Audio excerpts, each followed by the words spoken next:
Firstly, I just want to say thank you to all of you people back home and people around the world that have supported me to go to the Philippines. I just got back a couple of days ago and just recovering from jet lag at the moment.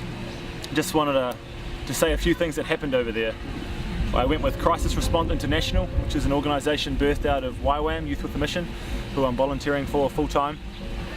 And we went as a group of around 15 guys and a couple of ladies who looked after us very well. One was a nurse. And we got to distribute food to thousands of people. We saw much devastation, much destruction of houses and homes, but a joy that far surpassed the destruction around them.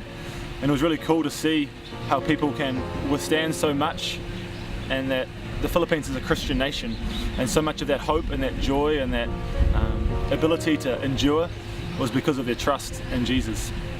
So we got to distribute so much food. We also got to distribute, which we didn't expect, water filtration systems. We got donated a whole bunch of those, and those last over 10 years, can filter any water except for if there's hard chemicals.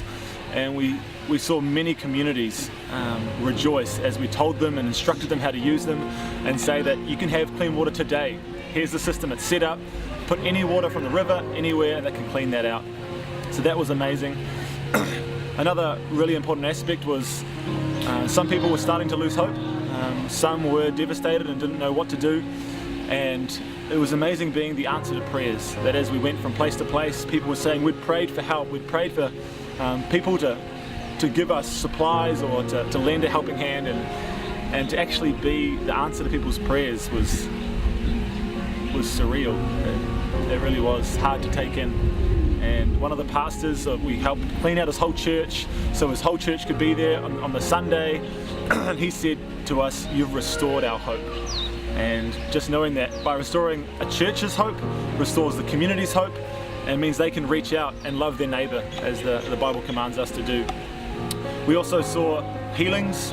In one service we did an altar call for healing and saw 8 deaf people start to hear for the first time in their life.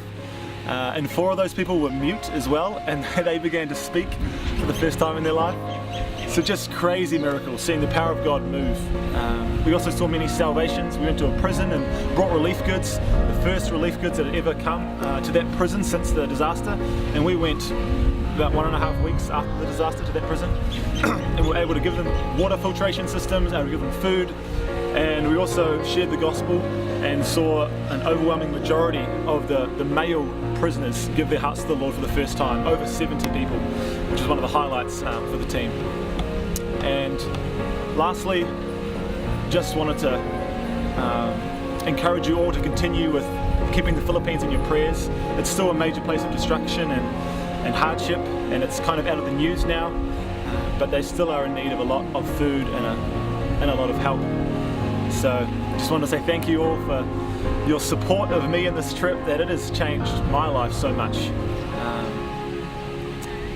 I don't know if it's more than we got to help, but it feels like I received more by giving of myself there than what I could possibly give out. Such an amazing nation, such amazing people, and I have learned so much of how to love and how to give, and it's been made possible by your support.